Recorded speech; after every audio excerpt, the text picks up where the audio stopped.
नमस्कार, मी सुरेश चिरडे. आपण पाहतात महाराष्ट्र 24 न्यूज.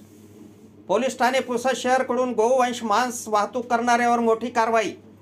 आज दिनांक 12 ऑक्टोबर रोजी पोलीस स्टेशन पुसद शहरचे ठाणेदार पोलीस निरीक्षक सेवानंद वानखडे हे त्यांचे पोलीस स्टाफ, सहाय्यक पोलीस निरीक्षक गोपाल इंद्राळे, बाबाराव पवार, महिला पोलीस हवालदार मनीषा वाघमारे, पोलीस नायक प्रशांत स्थूल, पोलीस नायक दिनेश सोळंके, पोलीस कॉन्स्टेबल अनूप मडके पोलीस स्टेशन परिसरात पेट्रोलिंग करीत असताना अंदाजे 6:15 वाजताच्या सुमारास मुखबिरकडून खात्रीलायक माहिती मिळाली की एक इसम त्याचे ॲटो क्रमांक MS 26 AC 5278 शेख शहादत शेख कादर वय 56 वर्ष हा राहणार वसंतनगर पुसद याच्या ॲटोमध्ये शासनाने प्रतिबंधित केलेले गोवंश मांस वाहतूक करून घेऊन जाणार आहे.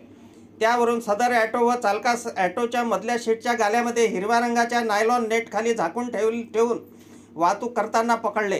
पंचासमक्ष मुद्देमालासह आरोपीस ताब्यात घेऊन पोलीस स्टेशन पुसद येथे आणले व स्नेहल प्रकाश चव्हाण पशुवैद्यकीय अधिकारी लघु पशु चिकित्सालय पुसद यांनी मांसाची तपासणी केली असता सदर हे गोवंशाचे मांस असल्याचे प्रथमदर्शनी सांगितले व सदर मांसाचे सॅम्पल घेण्यात आले.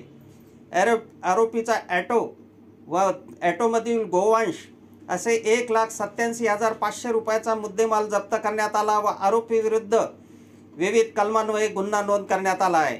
सदरची कारवाई पोलीस अधीक्षक कुमार चिंता, अप्पर पोलीस अधीक्षक अशोक थोरात, SDPO उंबरखेड हनुमंत गायकवाड यांच्या मार्गदर्शनाखाली पोलीस ठाणे पुसद शहरचे ठाणेदार पोलीस निरीक्षक सेवानंद वानखडे यांच्या नेतृत्वात त्यांचे अधीनस्थ पोलीस पथकाने कारवाई केली असून गुन्ह्याचा पुढील तपास सहाय्यक पोलीस निरीक्षक प्रेम कुमार केदार हे करीत आहे. आमच्या पुढील बातम्याचे अपडेट पाहण्याकरिता आत्ताच आमच्या चॅनलला सबस्क्राईब करा व बेल आयकॉनवरती क्लिक करा. धन्यवाद.